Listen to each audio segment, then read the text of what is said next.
Assalamualaikum warahmatullahi wabarakatuh. Perkenalkan, kami dari kelompok riset operasional akan mempresentasikan makalah hasil diskusi dari kelompok kami. Anggota dari kelompok kami yang pertama yaitu saya sendiri, Livan Dunur Andrianto, NIM 026. Lalu yang kedua ada Ruben Emanuel Udakdo, NIM 037. Dan yang terakhir ada Alfani Fariza Wirautama, NIM 044. Oke, langsung saja kita bahas bab 1, pendahuluan. Bab 1, pendahuluan, latar belakang. Manusia diciptakan sebagai makhluk sosial, di mana hal itu menyebabkan manusia tentu tidak akan terlepas dengan sistem. Sistem-sistem yang dibuat tentu akan memiliki celah. Nah, celah tersebut akan dapat menghasilkan masalah yang dapat mengganggu sistem. Maka, jika muncul suatu masalah, maka harus segera dipecahkan. Salah satu metode penerapan pemecahan masalah dengan menggunakan ilmu riset operasional. Lanjut. Lalu 1.2, rumusan masalah. Di rumusan masalah ini ada dua, yaitu satu, apakah hasil dari sistem antrian dan model simulasi dapat memberikan keputusan yang dapat digunakan sebagai bahan pemecahan permasalahan. Lalu yang kedua, apakah tindakannya yang dilakukan dapat mempengaruhi dan menentukan bagaimana kegiatan operasional tersebut berjalan. Lanjut, untuk tujuan penulisan, ada dua tujuan penulisan. Yang pertama, dapat mengetahui dan memahami masalah yang dipecahkan dengan metode sistem antrian dan model simulasi. Lalu yang kedua, dapat mengetahui apa yang menentukan keberhasilan suatu kegiatan operasional. Lanjut. Dan yang terakhir ada tiga tujuan penulisan. Yang ketiga, mampu menghasilkan sebuah kesimpulan dari dua sistem tersebut.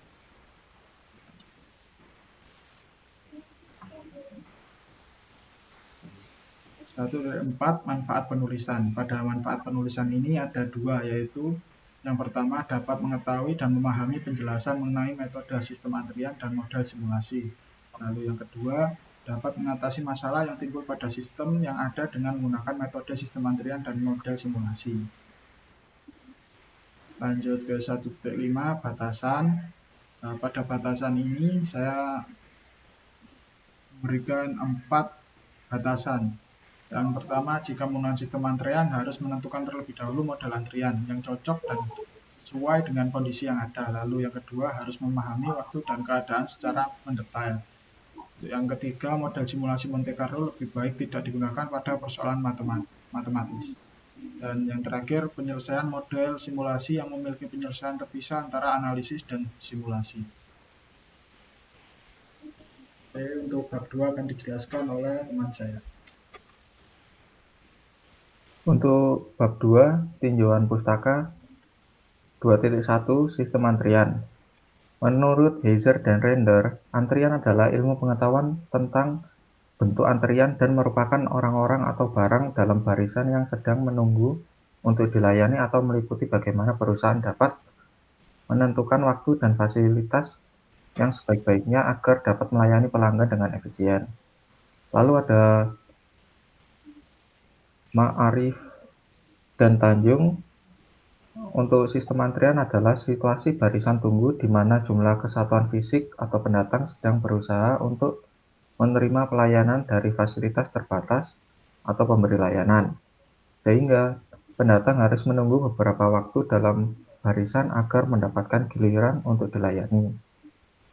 Berdasarkan definisi-definisi di atas, dapat disimpulkan bahwa antrian adalah suatu proses yang berhubungan dengan suatu kedatangan seseorang, pelanggan pada suatu fasilitas pelayanan, kemudian menunggu dalam suatu antrian dan pada akhirnya meninggalkan fasilitas tersebut.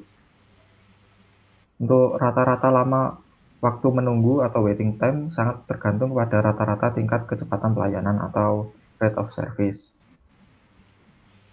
Next. Lalu 2.2 ada model simulasi.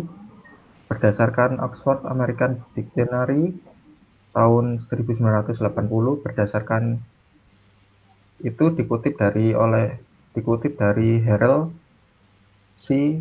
Goss, B.K. dan Bowden R. pada tahun 2004. Di dalam buku Simulation Using Pro-Model, simulasi didefinisikan sebagai cara untuk mereproduksi kondisi situasi dengan menggunakan model untuk pembelajaran, pengujian, atau pelatihan. Model yang digunakan adalah model komputer. Lebih lanjutnya, Harrell mengatakan bahwa simulasi dapat didefinisikan sebagai imitasi dari sistem dinamis menggunakan model komputer untuk mengevaluasi dan meningkatkan kinerja sistem. Namun seiring perkembangannya, simulasi memiliki definisi yang beragam. Untuk definisinya ada 5 di sini. Untuk yang pertama ada menurut Emsov dan Simon. Lalu yang kedua ada menurut Shannon. Untuk yang ketiga menurut Banks dan Carson. Untuk yang keempat menurut Lau dan Kelton. Dan yang terakhir menurut Kos-Nevis. Lalu next.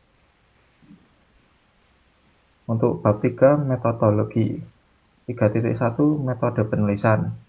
Makalah ini ditulis dengan cara mengumpulkan data dan informasi dari berbagai sumber yang mendukung. Data yang digunakan berasal dari media elektronik dan beberapa jurnal serta makalah terkait. Data dan informasi yang sudah didapat dikumpulkan kemudian diolah dengan menggunakan metode analisis deskriptif. Lalu 3.2 teknik pengumpulan data. Pengumpulan data pada makalah ini menggunakan teknik studi dokumen. Dokumen berupa karya tulis dikumpulkan lalu serta dipelajari untuk melengkapi data makalah. Lalu 3.3 teknik analisis data. Teknik yang digunakan dalam makalah ini adalah analisis konten. Konten dari sumber tertulis yang sudah didapat dan dikumpulkan akan dianalisis agar data dapat direlevan. Lalu untuk bab selanjutnya akan dijelaskan oleh teman saya. Untuk bab 4 ini adalah pembahasan 4.1, yaitu pembahasan model. Model yang pertama adalah sistem antrian. Ini adalah notasi pada model sistem antrian. Yang pertama adalah jumlah pelanggan dalam sistem, lalu probabilitas kepastian N pelanggan dalam sistem. Selanjutnya, jumlah rata-rata pelanggan yang datang per satuan waktu. Selanjutnya, jumlah rata-rata pelanggan yang dilayani per satuan waktu. Lalu ada probabilitas tidak ada pelanggan dalam sistem. Setelah itu, tingkat intensitas fasilitas pelayanan. Lalu ada jumlah rata-rata pelanggan yang diharapkan dalam sistem. Selanjutnya, jumlah pelanggan yang diharapkan menunggu dalam antrian. Lalu, W di sini adalah waktu yang diharapkan oleh pelanggan selama dalam sistem. Lalu ada waktu yang diharapkan oleh pelanggan selama menunggu dalam antrian. Selanjutnya, waktu rata-rata pelayanan. Lalu ada waktu rata-rata antar kedatangan. Lalu yang terakhir, jumlah fasilitas pelayanan. Nah, berikut adalah persamaan model sistem antrian yang bisa dilihat di sini. Model selanjutnya adalah model simulasi. Untuk yang pertama ini ada simulasi diskrit.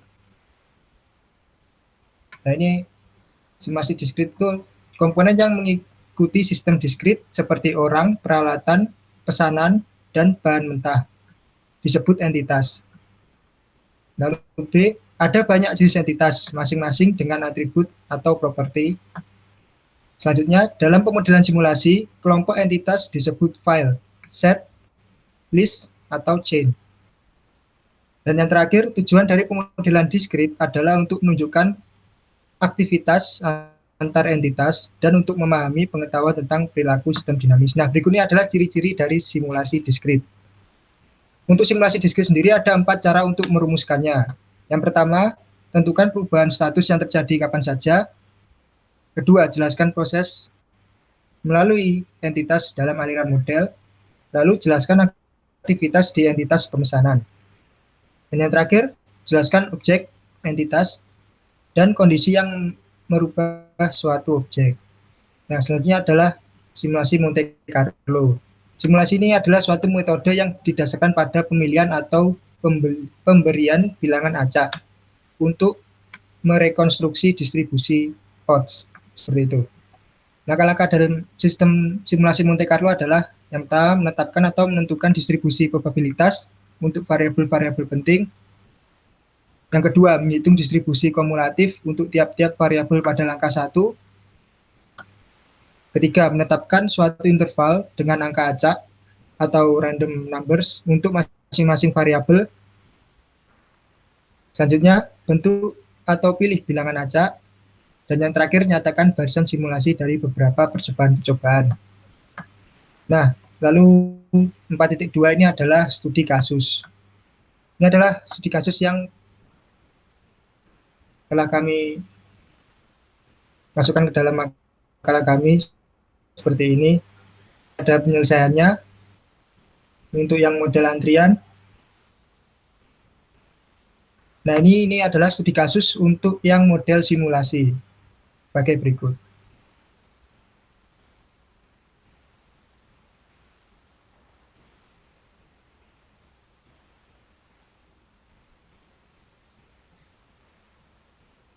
Bab 5, penutupan. 5.1, kesimpulan.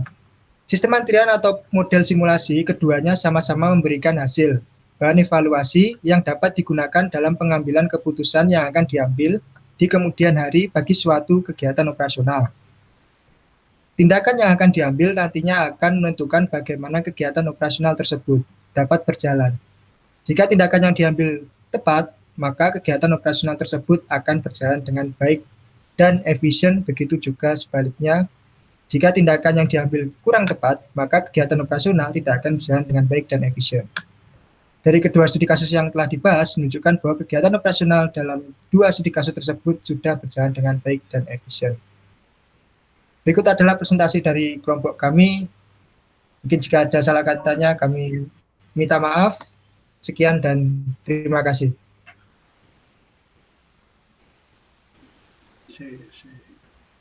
Gimana kamu, please?